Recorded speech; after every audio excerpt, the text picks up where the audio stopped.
श्री गणेशाला नमस्कार असो, श्री सरस्वती मातेला नमस्कार असो, श्री गुरूंना नमस्कार असो. भैरवांचा व मातृका गणांचा पराभव. अध्याय 4. भैरवांचा पराभव. हिंगळा देवीच्या दर्शनासाठी मच्छिंद्र निघाले. वाटेत घनदाट अरण्य लागले. वारा आत शिरू शकत नव्हता. सूर्य किरण आत प्रवेश करू शकत नव्हते. अशा निबिड वनात ते खूप आत गेले. तेथे झाडी मध्येच एक शेकडो हात रुंद व उंच असे प्रवेशद्वार दिसले. त्या द्वाराचे रक्षण करणारे 8 भैरव होते.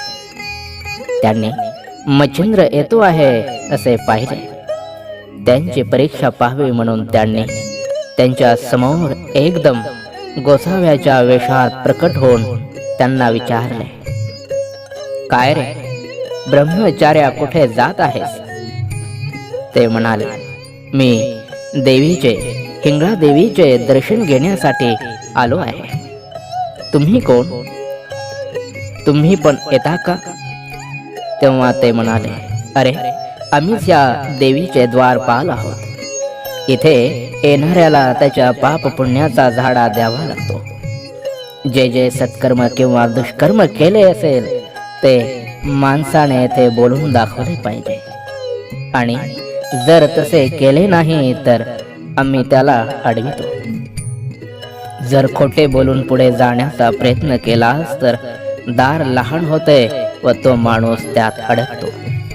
तू पहा काय ते. खरे पाप पुण्य सांगनी आत जा. त्यावर मच्छिंद्रनाथ म्हणाले, मी पाप व पुण्य हा भेदच जाणत नाही. सर्वच कर्मे मी ईश्वर अर्पण केली आहे. आता कुठले पाप आणि कुठले पुण्य? चला मला जाऊ द्या. ते भैरव रागावले व बोलले, अशा गुळमुळीत गोष्टी नको. अरे देह आहे तोवर देहाचे प्रारब्ध कर्म कोणाला सुटले आहे का? जोवर देह प्रारब्ध आहे तोवर काहीतरी पाप पुण्य होणारच.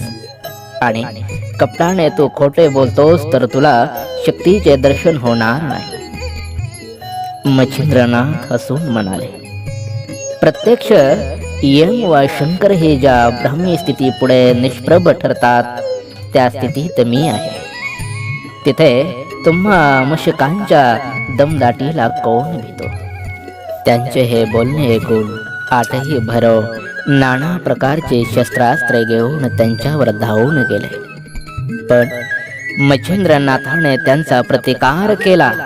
तेवढ्यासाठी त्यांनी चिमुटभर भस्म घेतले व सर्व देवतांना संरक्षणासाठी आवाहन करून ते भस्म वज्र पंजर मंत्र म्हणून आपल्या भाळी लावले. त्या क्षणी त्यांचे शरीर अत्यंत कठीण होऊन कोणाही भैरवाचे कोणतेही शस्त्र त्यांच्यावर चालेनासे झाले. त्या भस्मात व मंत्रात एवढा प्रभाव होता की मच्छिंद्रनाथ वज्रासारखा कठीण झाला आणि त्या भैरवांना म्हणाला, या या युद्ध करायला या. आता आळस करू नका. तुमचा काय पराक्रम आहे तो दाखवा, नाहीतर कोरड्या विहिरीत जीव द्या. भैरवांनी आयुधे सरसावली आणि त्यांच्यावर भयंकर मारा केला. पण सर्व शस्त्रे परत गेली, बोथट झाली. मच्छिंद्रनाथ जसाच्या तसाच उभा. मग वायू, मोहिनी, इंद्र, नाग, ब्रह्मा, रुद्र, दानव, कृतांत इत्यादी देवता ज्यावर आहेत अशी भयंकर अस्त्रे भैरवांनी त्यांच्यावर फेकली. तेव्हा प्रलय होणार की काय असे वाटू लागले. पण मच्छिंद्राने भस्म मंत्रून प्रत्येक अस्त्रावर प्रति अस्त्र योजून भैरवांचे सर्व अस्त्रबल विफल करून टाकले. त्याचबरोबर त्यांनी वाताकर्षण मंत्र म्हणून भस्म फेकले. तेव्हा सर्व भैरव भूमीवर पडले. त्यांचे प्राण कासावीस झाले व ते निश्चेष्ट पडले. पुढे मातृका गणांचा पराभव. तिकडे हिंगळा देवीने म्हणजेच अंबेने आपल्या मुख्य 5-7 मातृका गणांना युद्धाची वार्ता समजून घेण्यासाठी पाठविले. तेव्हा हे युद्ध चालूच होते. त्या परत गेल्या व त्यांनी देवीला युद्धाचे वृत्त सांगितले. तत्काळ देवीने सर्व मातृका गणांना मच्छिंद्रनाथाला मोह पाडण्यासाठी पाठविले. त्यांचा जथा अरण्यातून येत आहे असे पाहताच मच्छिंद्राने विलक्षण त्वरेने कामशर योजून मोहनास्त्राचा प्रयोग केला. त्यामुळे त्या सर्व दासींना स्वतःची स्मृतीच न राहून त्या वेड्यासारखे नाना प्रकार करू लागल्या. त्या नाचत ओरडत हातवारे करीत गाणी गाऊ लागल्या. मग त्यांच्यावर मच्छिंद्राने विद्या गौरव अस्त्राचा प्रयोग केला व वातास्त्र सोडून त्या मातृका गणांची वस्त्रे त्यांच्या शरीरावरून सुटतील व दूर उडून जातील असे केले. त्याप्रमाणे त्यांची वस्त्रे उडून गेली व त्या वस्त्रहीन अवस्थेतच बेभान होऊन नाचू लागल्या. त्यानंतर मच्छिंद्राने क्रियाशक्तीने त्या प्रत्येकीला समोर दिसतील असे अनेक सुंदर पुरुष निर्माण केले व त्याच वेळी त्या मातृकांवरील मोहनास्त्र आवरून घेऊन त्यांचे देहभान त्यांना परत प्राप्त करून दिले.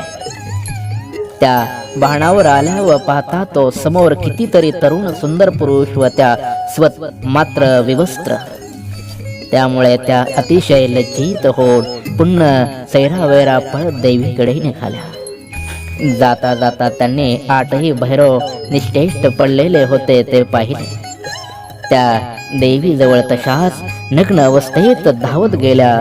तेव्हा अंबेने विचारले, हे ग काय, सगळ्यांची वस्त्रे कुठे गेली?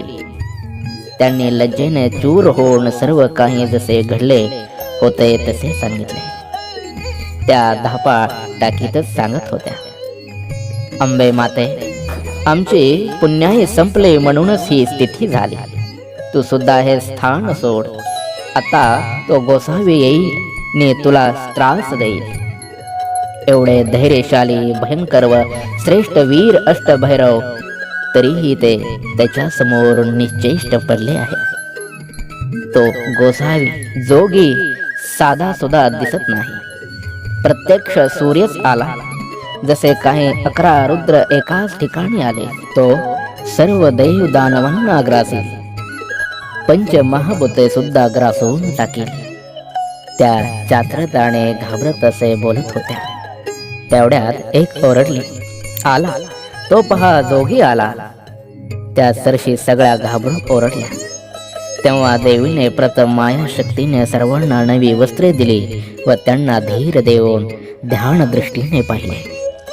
अहो, हा तर उपरिचर वसूचा पुत्र मच्छिंद्रनाथ म्हणजे ऋषी कवी नारायण. तुम्ही भेऊ नका. चला आपण त्याला दर्शन देऊ. चला माझ्या पुढे. असे ध्यान दृष्टीने त्यांना ओळखून जेव्हा अंबा म्हणाले तेव्हा सर्वजणी धीर करून पुन्हा निघाल्या. देवीने मच्छिंद्राला दर्शन दिले. तो लगेच तिच्या चरणी नत झाला. देवीने त्याला उचलून मांडीवर घेतले व म्हटले, बाळा, फार उत्तम पराक्रम केलास. या भैरवांना आता जागृत कर. तेव्हा मच्छिंद्राने अस्त्र आवरून घेतले.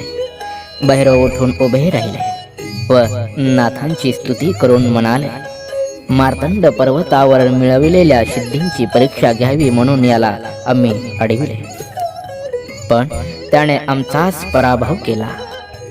देवीने मच्छिंद्राला म्हटले, बाळा, मला तुझे योग सामर्थ्य दाखव ना थोडेसे. तेव्हा मच्छिंद्रनाथाने विचारले, काय करून दाखव? देवी म्हणाली, हा समोरचा पर्वत आकाशात उडव व तरंगत ठेव. मग त्यावरील माती न सांडता पुन्हा जागच्या जागी ठेव. तेव्हा मच्छिंद्राने वायू अस्त्र व नागास्त्र यांचा प्रयोग करून पर्वत उंच उडविला. शेष नागाने त्या पर्वताला वेटोळे घालून त्यावरील मृत्तिका, दगड इत्यादी स्थिर धरून ठेवले. देवीने आपल्या शक्तीने माती ढासळवण्याचा प्रयत्न केला, पण काही उपयोग झाला नाही. तेव्हा मच्छिंद्रनाथाने पुन्हा योग बळाने तो पर्वत जागच्या जागी ठेवला.